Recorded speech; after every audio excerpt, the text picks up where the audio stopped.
தமிழே உயிரே வணக்கம். தாய் பிள்ளை உறவம்மா உனக்கும் எனக்கும். தமிழே நீ இல்லை என்றால் அத்தனையும் வாழ்வில் கசக்கும் புளிக்கும்.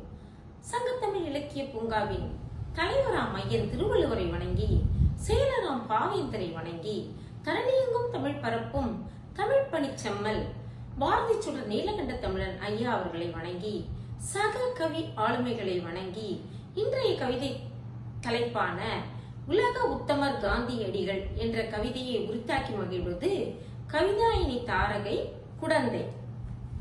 உண்மை வழி போராட்டத்தின் உத்தமராம் காந்தி அகிம்சையை பின்பற்றிய அறவழிக்கு ஆதவர்.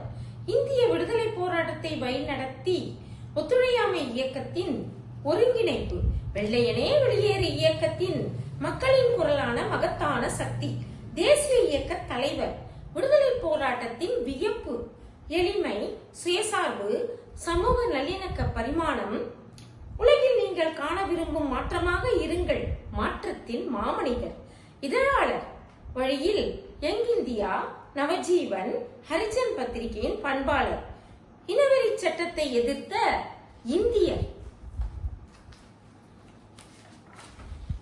தென்னாப்பிரிக்க இந்திய சமூக தலைவரே, தனது எழுத்துக்களில் உண்மை மற்றும் சேவையை உணர்த்தியவரே, முதல் உலக போர் ராணுவத்தில் சேர மக்களை ஒன்றியவர், பீகார் சம்பாரன் விவசாய போராட்டத்தில் விவசாயிக்கு சலுகைகள் வழங்க வற்புறுத்தியவர், சுயராஜ்யத்தின் சுயமரியாதை கண்டு இயக்க தடியடியால் நடந்து தரைப்பயண நடைப்பயண நடத்தியவர், தியாகத்தையும் உன்னதமான பண்பின் மகா ஆத்மா, அரையாடை அணிந்த அன்பர், அதிகம் புகைப்படம் எடுக்கப்பட்ட அறிவன், நாதுராம் கோட்சே கூப்பிய கரம் கொண்ட குண்டில் கொலையானவர், அகிம்சையின் அண்ணல், காந்தியாம் கண்ணல்.